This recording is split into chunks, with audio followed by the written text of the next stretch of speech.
আমার হৃদয়ের টুকরো মেহনাজ, মহান আল্লাহর অশেষ রহমত হয়ে তুমি আমার মেঘলা আকাশে ভরা পূর্ণিমার চাঁদের মতো আলো করলে।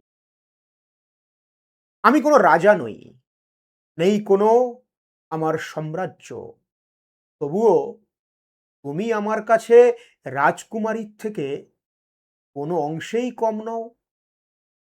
এই পৃথিবীর কাছে তুমি হয়তো অনেক তুচ্ছ, তবুও তুমিই আমার পৃথিবী।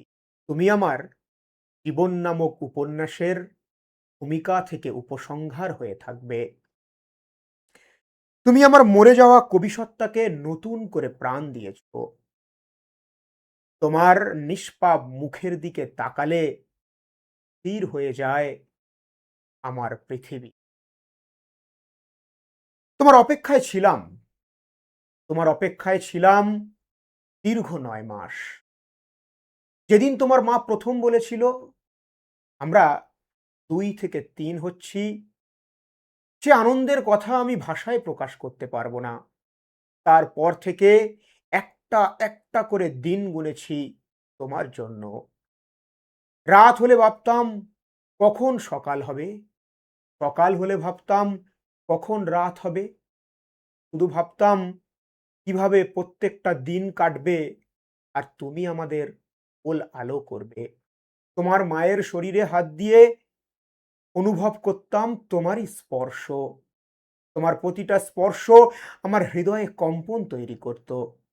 তোমাকে অনুভব করতাম প্রতি মুহূর্তে। তুমি যেমন তোমার মায়ের পেটে ছিলে, ঠিক তেমনই ছিলে আমার হৃদয়ে, অলিন্দে, আমার শিরা উপশিরা রক্তবিন্দুতে, আমার শ্বাস প্রশ্বাসে। তোমার মাও তোমার জন্য অনেক কষ্ট করেছে, অনেক রাত কেটেছে আমাদের নির্ঘুমে। তোমার একটু নড়াচড়া বন্ধ হলে সে কি ব্যতিব্যস্ত, সে কি টেনশন, সে কি দুশ্চিন্তা, সে কথা বোঝাবার ভাষা আজ আমার নেই। ৭ই জুলাই সারা রাত আমি আমার দু চোখের পাতা এক করতে পারিনি। এই রাত ছিল আমার জীবনের সবচেয়ে দীর্ঘতম রাত। ৮ই জুলাই সকাল ৯টায় ডাক্তার তোমার মাকে অপারেশন থিয়েটারে নিল। আমি অপারেশন থিয়েটারের বাইরে ৪০টা মিনিট বসে মাথা নিচু করেছিলাম আর মহান আল্লাহর কাছে প্রার্থনা করছিলাম তুমি আর তোমার মা যেন সুস্থ থাকো।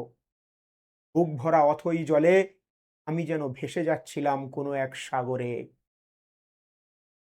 তারপর তুমি এলে, তারপর তুমি এলে আমার কাছে। প্রথমবার তোমার চাঁদের মতো মুখখানা দেখে আমি আনন্দে আত্মহারা হয়ে উঠলাম। আমার সেই মুহূর্তে মনে হলো আমি এই পৃথিবীর সবচেয়ে সুখী এবং সম্পদশালী মানুষ। আমার সোনা মা মেহনাজ, আমি সেই দিনটার অপেক্ষায় রইব যেদিন তোমার পরিচয়ে আমার পরিচয় হবে।